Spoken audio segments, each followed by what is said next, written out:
آپ کو آج یزید نظر آئے نا تو صحابی سے کم نہیں نظر آئے گا آپ کو پتہ نہیں ہے اس کے بیسک معاملات کیا تھے.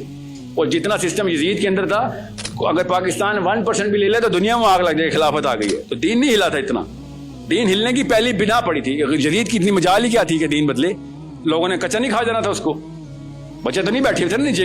نماز اسی طریقے سے, زکوٰۃ کا سسٹم وہی تھا, حج کا انتظام جو کہ اجتماعیت کے انتظامات ہیں جدید نے نہیں ہلائے تھے. وہ تو ایک سکسیسر تھا اس ٹائم کا مشرف تھا جو پہلے چلتا آ رہا, چلاؤ آگے. ٹھیک ہے. سیدنا حسین کی ویلیو اس لیے اتنی بڑی ہے اسلام میں, انہوں نے یہ بات بھانپ کے بتا دی تھی کہ بیٹا تو مذہبی امور کے اندر سب کچھ ٹھیک ہے, تو نے جو کیڑا جو تو ڈسکوالیفائی ہو رہا نا, تو اس سسٹم کے اوپر ڈسکوالیفائی ہو رہا ہے کہ جس میں ایک بندے کو اس ممبر پہ بیٹھنے کا حق ہی نہیں ہے جس پہ تو بیٹھ رہا ہے.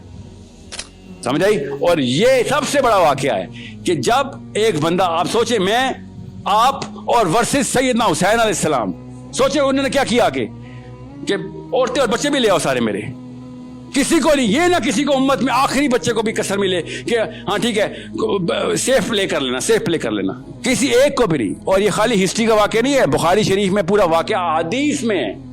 عبداللہ بن عباس کا وہ خواب دیکھیں جو بخاری میں ہے, نبی علیہ السلام نے خواب میں بتایا خون کی شیشی پکڑ کے آئے ہیں نبی علیہ السلام. جس ٹائم حسین علیہ السلام شہید ہو رہے ہیں, نبی علیہ السلام عبداللہ بن عباس کے خواب میں بتا رہے ہیں. It's not a small matter. کیوں؟ واقعی میں اسلام کا سسٹم توڑنے کی پہلی اینٹ رکھ دی تھی یزید نے. ٹوٹا نہیں, ظاہر ٹوٹتے بھی تو ٹوٹا ہے نا. عباسیوں نے بھی وہی سسٹم چلایا آگے, اور اس کے بعد امیہ کے بعد عباسی آئے, 300-400 سال تک وہ سسٹم نہیں ٹوٹا, مگر سسٹم کی بنیاد کچی سے کچی ہوتی رہی. اس کے بعد ظاہر ہے پھر خلافت کے علاوہ ملوکیت تو نارسسزم ہی ہے. کیا مطلب ہے نارسسزم؟ اب مریم نواز شریف یا بلاول سے کوئی پوچھے نا کیا سی وی دکھا بیٹا, تجھے کیوں, تو کون ہے؟ میں جی نواز شریف کی بیٹی ہوں بس, یا میں زرداری صاحب کا بیٹا ہوں. یہ کوالیفیکیشن ہے؟ یہ کیا کوالیفیکیشن ہے بھائی؟ یہ تو بلکہ ڈسکوالیفیکیشن ہے. کیونکہ اسلام جو ہے یہ واحد دین ہے جو کہتا ہے دین کہ جو بندہ چاہتا ہے نا خلافت, وہ ڈسکوالیفائی اس کو نہیں ملے گی. سمجھ رہے؟ ورنہ سیدنا حسین نے نعرہ بھی لگا دینا تھا, مگر ان کو پتا تھا کہ جو چاہتا ہے اس کو نہیں ملے. تو نہیں بنے گا, جس مرضی کو بناؤ, تو ڈسکوالیفائڈ ہے. This is a problem that you better understand. Otherwise اللہ تعالیٰ نے یہ نہیں کہا کہ میں دین بناؤں گا اور دین میں ہی قائم رکھوں گا. اللہ نے ہمیں کام دیا ہے, تم نے نہ کیا تو کوئی اور کسی اور سے کروا لوں گا کام, لیکن انسانوں سے ہی ہوگا. ورنہ تو بجلی ابھی گرے سارے کے سارے مسلمان ہو جائیں. اللہ تعالیٰ نے خود کہا یہ چاہتے ہیں کہ میں فرشتوں کے پر لگا کے بادل پہ آ کے بیٹھ جاؤں اور یہ دیکھ لیں کہ ہاں نظام یہی ہے صحیح, بات یہی صحیح, کتاب یہی درست ہے, تو وہ تو ایسے ہو جائے گا.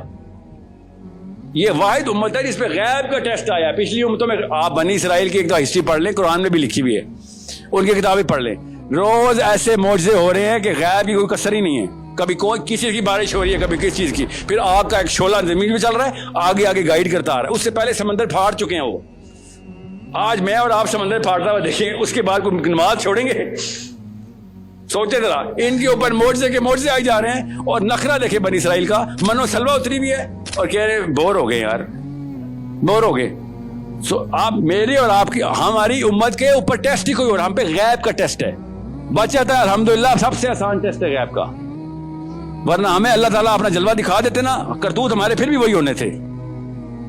سوچیں ذرا, ہم پہ غیب کا ٹیسٹ ہے. اس لیے شاید پرسنٹیج میں ہم 1% بھی ہوں. نبی السلام نے اس لیے بشارت بھی دی تھی کہ میرے بھائی ابھی آنے ہیں.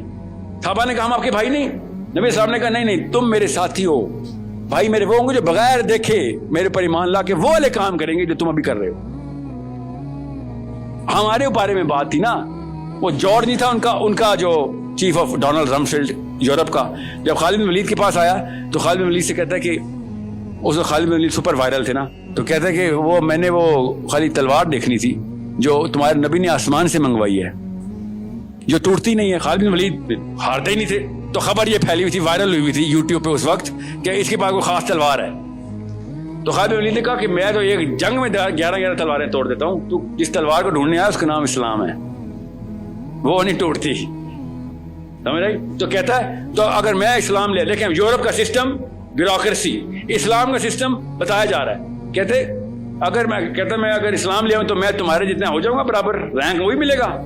ہے تو جرنیل ہی نا اس سسٹم کا. تو خالد بن ولید نے کہا نہیں وہ رینک تو نہیں مل سکتا آپ کو جو ہمارا ہے. کیونکہ ہم نے نبی کو دیکھا ہے ایمان لائے. تیرا میرے سے اوپر کر رہے ہیں کہ بے وقوف تو بغیر دیکھے نبی پہ ایمان لائے گا. غور سے سمجھیں اپنی اوقات کو, اتنا اونچا کیا نبی نے ہمیں, ہم سمجھ نہیں رہے. 1% بھی کام کر لیا نا ہم نے سسٹم کے لیے, 1% بھی, ادھر سے ابو بکر صدیق یا علی بن ابی طالب کے آس پاس کہیں پہ جنت میں نام لکھ رہا ہوگا, آس پاس ہی. وہ لیول تو ہمیں ہی پتہ نہیں اچیو ہونے نا ہم سے, 1% سے یا 100% سے بھی نہیں ہونے, مگر اس سرکل میں شاید انٹر ہو جائیں. اتنی آسان سی بات.